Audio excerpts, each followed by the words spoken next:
নমস্কার প্রিয় দর্শক শ্রোতামণ্ডলী, সমাচার ত্রিপুরা চ্যানেলের পক্ষ থেকে নিন শুভেচ্ছা এবং ভালোবাসা। আমি ডক্টর SP গোস্বামী আজকে আবার হাজির হয়েছি আপনাদের হোমিওপ্যাথি সম্পর্কে অনেক কিছু জানাবো। দেখুন, প্রত্যেক দিন কিন্তু আমি নতুন নতুন ওষুধ নিয়ে আলোচনা করছি, কারণ হোমিওপ্যাথিতে রয়েছে কয়েক হাজার ঔষধ এবং প্রত্যেকটার লক্ষণ আলাদা। সমস্যা হচ্ছে একটাই, অ্যালোপ্যাথির মতো নয় হোমিওপ্যাথি ডাক্তার হতে গেলে, একজন ভালো হোমিওপ্যাথির ডাক্তার হতে গেলে সমস্ত রকমের ওষুধ সম্পর্কে জ্ঞান থাকতে হবে। তা না হলে যে কোনো রোগে কিন্তু অনেকগুলো ঔষধ থাকে, সেই ঔষধগুলো নির্বাচন করাটা খুবই কঠিন। সেটা মেমোরিতে না থাকলে সাথে সাথে মনে হবে না, আর বই ঘেটে সেটা বের করাও সম্ভব নয়, কারণ এতগুলো ঔষধ কিছু যদি জানা না থাকে তাহলে চট করে সেটা বের করা সম্ভব হয় না, ভুল হবেই হবে। এজন্যই আমি চেষ্টা করছি প্রত্যেকটা ঔষধ সম্পর্কে আপনাদের জানানো। কখনো দেখা যাচ্ছে অনেক আনকমন মেডিসিন নিয়েও আলোচনা করা হচ্ছে। আনকমন অর্থাৎ কোনো দিন এগুলোর নাম শোনা যায়নি, কেউ বলেও না, এবং বেশিরভাগ ক্ষেত্রে এই ঔষধগুলো মনে হয় যেন একেবারেই অচেনা, একদম অচেনা। দেখুন, এই অচেনা ঔষধগুলোই কিন্তু মানুষের জন্য জীবনদায়ী। হোমিওপ্যাথি হচ্ছে এরকমই একটা সাবজেক্ট, যেটাতে দক্ষ হতে গেলে আপনাকে সবার আগে মাস্টার অফ মেডিসিন হতে হবে, অর্থাৎ MD, অর্থাৎ সমস্ত রকমের ঔষধ সম্পর্কে আপনার পুরো জ্ঞান থাকতে হবে, তাহলেই কিন্তু চিকিৎসা করা সম্ভব না। আসল ব্যাপার হচ্ছে, অ্যালোপ্যাথির মতো হোমিওপ্যাথিতে কোনো অস্ত্র নিয়ে কাজ করতে হয় না, যা কিছু ওই ঔষধ দিয়ে, এবং সেই ওষুধগুলো খুব হালকা পটেন্সি, বুঝতেই পাচ্ছেন। সুতরাং 2 ফোঁটা 3 ফোঁটা 5 ফোঁটা 10 ফোঁটা ঔষধ দিয়ে রোগ ভালো করবেন, সেখানে ওষুধটাই কিন্তু মুখ্য। তার প্রয়োগবিধি মুখ্য নয়, ওষুধটাই মুখ্য। সেই ওষুধটা যদি 1 ফোঁটা 2 ফোঁটাও কেউ খায়, তাতেও দেখা গেছে ফলাফলে এসে যায়। কম দিন খেলেও আসছে, বেশি দিন খেলেও আসছে। এটা হচ্ছে হোমিওপ্যাথির একটা বড় বৈশিষ্ট্য। আসুন, অনেক কথা বললাম। আজকে যে ঔষধটা নিয়ে আমি আলোচনা করব, সেই ঔষধটার নাম হচ্ছে FERRUM PHOS। FERRUM PHOS একদম আনকমন নয়, প্রায় ডাক্তাররাই এই ওষুধটাকে নিয়ে নাড়াচাড়া করছেন প্রত্যেক দিন। এটা বায়োকেমিকেও আছে, আবার হোমিওপ্যাথি পটেন্সিতেও আছে, দুভাবেই এটা ব্যবহার করা হয়ে থাকে। দেখুন, সুসুলারের যে বায়োকেমিক ঔষধগুলো, সেগুলো হচ্ছে সল্ট। আবার এই সল্টেরও একটা বিরাট ভূমিকা রয়েছে মানবদেহে, কারণ সল্টের ঘাটতি থেকে অনেকগুলো রোগ হতে দেখা গেছে। সেজন্যেই বায়োকেমিক FERRUM PHOS খুব জরুরি এবং খুব দরকার। অনেক ক্ষেত্রে প্যারাসিটামলের সাথে এটার তুলনা করা যায়, এবং দেখা গেছে রক্তে, আমাদের মানবদেহের রক্তে যখন FERRUM PHOSের ঘাটতি দেখা যায়, তখনই কিন্তু জ্বর হয়ে যায়। সেজন্যেই এই ঔষধটা খুব জরুরি। প্রথম ব্যাপার হচ্ছে, অনেকেই সম্ভবত জানেন যে FERRUM PHOS অনেকটা জ্বরের ঔষধ। বায়োকেমিক ট্যাবলেটগুলো কারোর জ্বর এসে গেলে সবার আগে কিন্তু অনেকেই FERRUM PHOS দিয়ে দেন। হ্যাঁ, ঠিক আছে, কথা একেবারেই ঠিক, জ্বরের জন্যেই FERRUM PHOS, এটাও ঠিক। বাট জ্বরের শুরুতে, জ্বর যখন আসছে, জাস্ট শরীরে একটু গা মেজমেজ করছে, জ্বরটা এসে যাচ্ছে, কিছু কিছু ব্যথা, চোখ মুখ লাল হয়ে যাচ্ছে, এরকম অবস্থাতে যেমন অ্যাকোনাইটও দেওয়া যায়, ঠিক তেমনি তার সাথে FERRUM PHOSও দেওয়া যায়। এবং আমার মনে হয় সেই ক্ষেত্রে অ্যাকোনাইট এবং FERRUM PHOS দুটোই দেওয়া যেতে পারে। যারা ডাক্তার, তাদের অবশ্যই এই ব্যাপারে একটু ভালো জ্ঞান থাকলে খুব তাড়াতাড়ি রোগীকে সুস্থ করে দিতে পারবেন।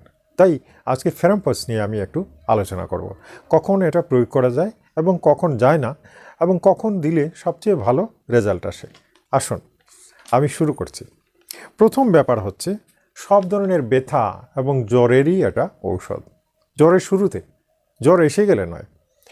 আচ্ছা, তারপরের ব্যাপার হচ্ছে, এটা বাত, নিউমোনিয়া, কাশি, বুকে ব্যথা, ঘাড়ে ব্যথা, বিভিন্ন জায়গাতে ব্যথা, নিউমোনিয়া ব্যথা, এই সমস্ত ক্ষেত্রেও কিন্তু, অর্থাৎ ব্যথা, পেইন, এই পেইনের মধ্যেও FERRUM PHOS ইউজ করা হয়।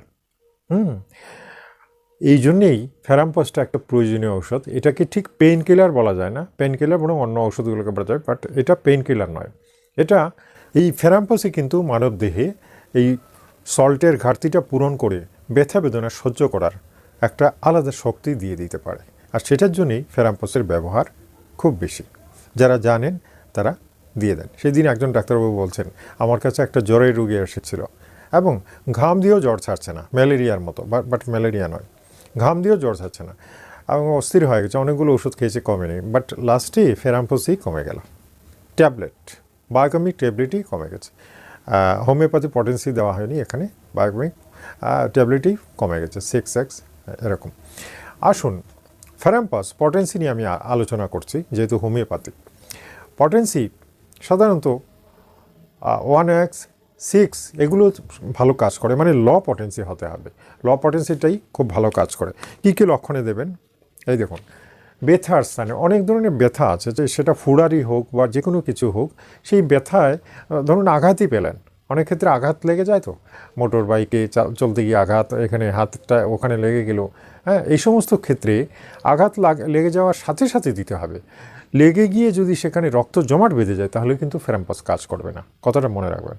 ফেরাম ফস আগে দিতে হবে, মানে দেওয়ার সাথে সাথে দিয়ে দিতে হবে, তাহলেই কমে যাবে। মানে জায়গাটা হয়তো একটু লাল লাল হয়েছে, বেলাডোনার কিছুটা সিমটম এসে গেছে, সেই মুহূর্তেই দিয়ে দেওয়া, ঠিক আছে। আরেকটা ব্যাপার হচ্ছে, যদি কোথাও কেটে গেল বা রক্ত পড়তে শুরু করলো, সেখানে ফেরাম ফসের যে ওই যে বলছিলাম বায়োকেমিক ট্যাবলেট আছে, সেটা গুঁড়ো করে এখানে লাগিয়ে দিলে রক্ত বন্ধ হয়ে যেতে পারে, ঠিক আছে। এগুলো দেখা গেছে এক্সপেরিমেন্টাল। আচ্ছা, এর সাথে আরেকটা লক্ষণ আছে, জ্বরের সাথে অনেকের প্রস্রাব বন্ধ হয়ে যায়, যেটা বাচ্চাদের বেশি হতে দেখা গেছে। জ্বরের সাথে যদি দেখা যায় প্রস্রাবটা ক্লিয়ার হচ্ছে না এবং প্রস্রাব কম হচ্ছে বা প্রস্রাব বন্ধ হয়ে যাচ্ছে, সে সমস্ত ক্ষেত্রে হ্যাঁ ফেরাম ফস দেওয়া যেতে পারে, দেখা গেছে এটাতে কাজ করে। তাহলে দেখুন, এটা একটা বড় লক্ষণ এবং বড় ইম্পর্ট্যান্ট। সেই ক্ষেত্রে মানুষ কিন্তু ভেবে পায় না কী হবে, কোন ডাক্তারের কাছে নিয়ে যাব, যে প্রস্রাব বন্ধ হয়ে গেল, এখন কি করা। এই রকম ক্ষেত্রে কিন্তু ফেরাম ফস দিয়ে দেবেন, ঠিক হয়ে যাবে। বুঝতে পারছেন? এই জন্যে প্রত্যেকটা ওষুধ সম্পর্কে আপনাদের জানা দরকার। আমি তাই বলি যে আমার ভিডিওগুলো খুব ইম্পর্টেন্ট, আপনারা দেখুন, শিখুন এবং কাজে লাগান, ঠিক আছে। আসুন, এর সাথে কিছু মহিলাদের শরীরে জ্বর থাকে, বিকেলের দিকে জ্বর থাকে, সকালের দিকে জ্বর থাকে, আর অবিরিতে মানে ডিম্বকোষে ব্যথা আছে। এটা বিভিন্ন কারণে হয়ে থাকে, সেটা সম্পর্কে আমি অন্যান্য ভিডিও তৈরি করেছি, আপনারা দেখে নেবেন। যাই হোক, সংক্ষেপে বলি, বাম দিকের ডিম্বকোষে জরায়ুতে যদি ব্যথা হয়, তাহলে কিন্তু ফেরাম ফস দেওয়া যেতে পারে, কমে যায়, দেখা গেছে। এর সাথে আরও আছে কোমর ব্যথা। যদি সেই মহিলার কোমর ব্যথাও থাকে এর সাথে, আর বাম ডিম্বকোষে ব্যথা থাকে, তাহলে একেবারেই অবর্থ, মানে সেক্ষেত্রে এটা রেজাল্ট দেখিয়ে দেবে। তাহলে দেখুন, হোমিওপ্যাথি কত সুন্দর ঔষধ, এবং এই ঔষধগুলো কি বলবো, অনেক বড় বড় সমস্যার সমাধান করতে পারে। আমি যে সাধারণ ভিডিওগুলো দিচ্ছি, এগুলো দিয়ে কিন্তু আপনারা অনেক লাভবান হবেন।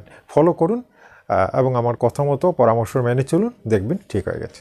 এভাবে প্রত্যেক দিনই আমি আপনাদের সামনে আসব এবং নতুন নতুন ঔষধ নিয়ে আলোচনা করব। মন দিয়ে ভিডিওগুলো দেখবেন, পজ করবেন না এবং শেখার চেষ্টা করুন। যদি একটু একটু করে শেখেন, ঘরোয়া হোমিওপ্যাথিতে আপনি নিজেও রক্ষা পাবেন, আপনার বাচ্চা কাচ্চা এবং অন্যান্য যারা আছে তাদেরকেও রক্ষা করতে পারবেন। সুতরাং হোমিওপ্যাথি আজকাল আর এত দুঃসাধ্য কোনো ব্যাপার নয়। ঘরে বসে ভিডিও দেখেও অনেকে শিখেছেন, আমি দেখতে পাচ্ছি, কারণ আমাকে ওরা ফোন করেন, ঠিক আছে। এভাবে আমি কালকে আরেকটা ভিডিও নিয়ে আসবো, খুব ইম্পর্টেন্ট একটা ওষুধ নিয়ে আলোচনা করব। ভিডিওটা অবশ্যই দেখবেন, আমি বলছি অল্প সময় দেখলে পরে একটা জ্ঞান লাভ হবে এবং সেটা আপনার জীবনে বিরাট ভূমিকা নেবে, ঠিক আছে। আজ তাহলে এই পর্যন্তই, আগামীকালকে আরেকটা ভিডিও নিয়ে হাজির হব। ততক্ষণের জন্য চাইছি বিদায়, নমস্কার, ধন্যবাদ।